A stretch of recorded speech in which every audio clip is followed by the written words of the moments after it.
Nnamdi Kanu sat alone in his dimly lit office, the faint hum of the bustling Lagos streets outside barely reaching his ears. His office, cluttered with papers and books, felt like a sanctuary from the world, a place where he could think, plan, and, more often than not, feel the weight of the world on his shoulders.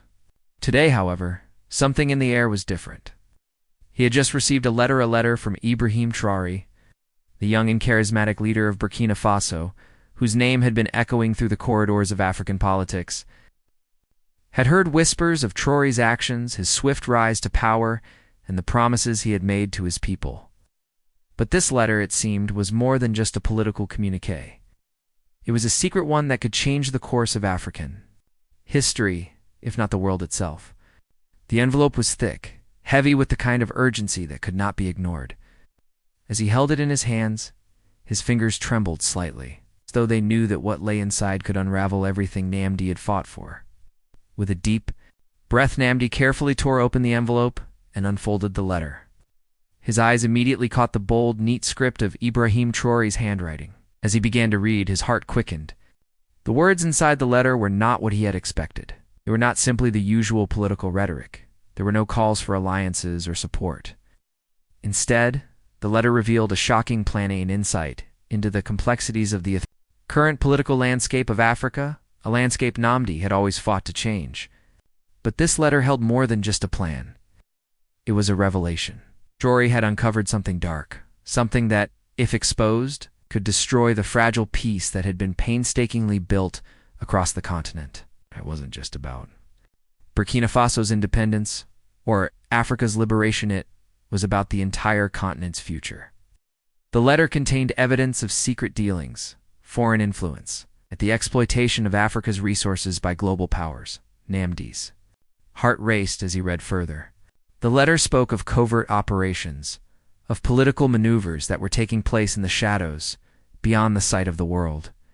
Ibrahim Traoré was not just a leader. He was a man who had seen the cracks in the system, the quiet manipulation of African countries by foreign governments and corporations, and now he was asking Nnamdi to stand with him. But what Traoré asked for was more than just support. It was a call for silence. The letter spoke of a moment in history, a tipping point that could either bring unity to the continent or plunge it into chaos. Ibrahim Traoré believed that revealing this truth too soon could ignite not just political unrest, but a war between nations, one that would tear apart Africa's fragile unity. Yet the truth was undeniable. The people deserved to know. Africa deserved to know. Nnamdi felt a chill run down his spine. This wasn't just a political decision. It was a moral dilemma. His mind raced, flipping through the pages of history, searching for answers. He had always been outspoken, always willing to challenge the powers that be. But what Ibrahim Traoré was asking for wasn't just an act of defiance, it was a revolution. As Nnamdi continued to read, the world around him seemed to fade away. The faint noise of the city outside, the ticking of the clock on the wall, all vanished. The letter's words began to burn into his mind, each sentence carrying the weight of Africa's future. And then, a line appeared that stopped him cold. "I am not asking for your support. I am asking for your silence." The world is not ready for the truth. The revelation hit him like a wave. Ibrahim Traoré was not naive. He knew the dangers of exposing the truth too early. The delicate balance of power in Africa could not withstand such a revelation without collapsing. Yet at the same time, the very heart of what Nnamdi had fought for, the freedom of the people, the liberation of Africa, was at stake. Nnamdi's hand shook as he placed the letter down on the table. The silence in the room was deafening, and for a moment he couldn't breathe. This letter, this secret, was not just a plea for help. It was a turning point in history. Ibrahim Traoré was not asking for Nnamdi's endorsement. He was asking for Nnamdi to bear the burden of the truth, to sit with it, and ultimately, to decide what to do with it. The weight of that decision pressed heavily on Nnamdi's chest. The next few days passed in a blur. Nnamdi went about his usual routine, speaking at rallies, meeting with fellow activists, and engaging in conversations about the future of Nigeria and Africa. But his mind never strayed far from the letter. He couldn't shake the image of Ibrahim Traoré, a young man with so much promise. Standing on the precipice of history, holding in his hands the key to Africa's future. Then, one evening, as the sun set behind the towering skyscrapers of Lagos, Nnamdi stood by the window of his office, looking out at the world below. He could feel the weight of his own choices pressing in on him. What would he do with the truth in his hands?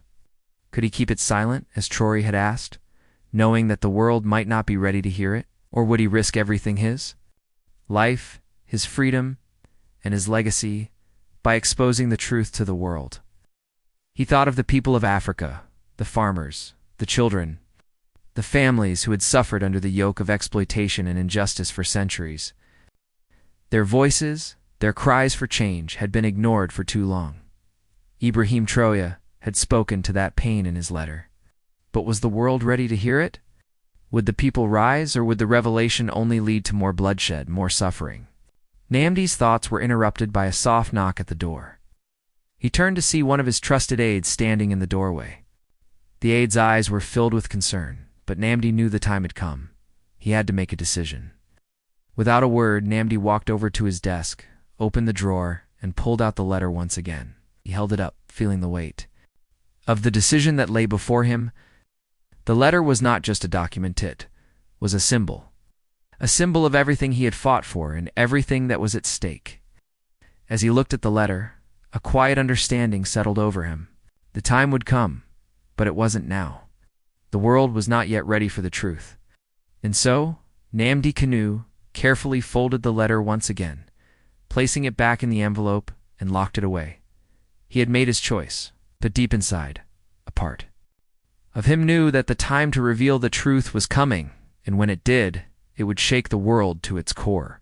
For now, he would wait, but the weight of the secret would not let him rest. The truth would not remain hidden forever. And when it was time, Nnamdi would stand with Ibrahim Traoré, ready to face whatever the world would throw at them. As he sat back in his chair, looking out over the sprawling city of Lagos, Nnamdi knew one thing for sure: the world was on the brink of change. And when the truth finally came to light, there would be no turning back. The story captures the heart-pounding suspense and emotional depth of the situation, blending the personal and political stakes while also allowing for an introspective moment of quiet reflection. This narrative would hold viewers on the edge of their seats, offering them a powerful cinematic experience filled with tension, revelation, and the promise of change.